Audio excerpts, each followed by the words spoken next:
بعض لوگ یہ سمجھتے ہیں کہ روزے کی حالت میں کلی کر رہے تھے، اب کلی کرتے کرتے غلطی سے پانی حلق سے نیچے اگر چلا جائے تو روزے کے اوپر کچھ اثر نہیں پڑے گا، روزہ نہیں ٹوٹے گا۔ یہ یاد رکھیے، ایک ہے بھول کر کھا پی لینا، ایک ہے غلطی کے ساتھ کسی چیز کا حلق سے نیچے اتر جانا، ان دونوں کے اندر فرق ہے۔ بھول کے کھا پی لینے سے مراد یہ ہوتا ہے کہ بندے کے ذہن میں ہی نہیں ہے کہ میں روزہ دار ہوں یا نہیں ہوں، اب یہ ذہن سے نکلا ہوا ہے کہ میرا روزہ ہے، اور بندہ اچانک کوئی چیز سامنے آئی تو کھا لی، پانی سامنے رکھا ہوا تھا، کہیں سفر کر کے آیا اور ذہن میں ہے ہی کوئی نہیں کہ میرا آج روزہ ہے، ایک دم سے پانی پی لیا، پھر یاد آ گیا نہیں تو میرا تو روزہ تھا۔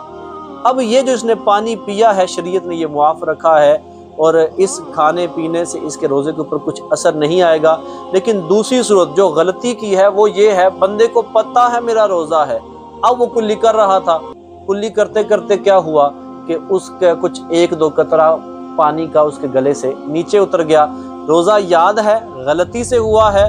گناہ تو نہیں ہوگا کیونکہ غلطی ہوئی ہے، جان بوجھ کے نہیں کیا، لیکن کیونکہ پانی تو نیچے چلا گیا حلق سے اور غلطی سے گیا، بھول کر نہیں گیا،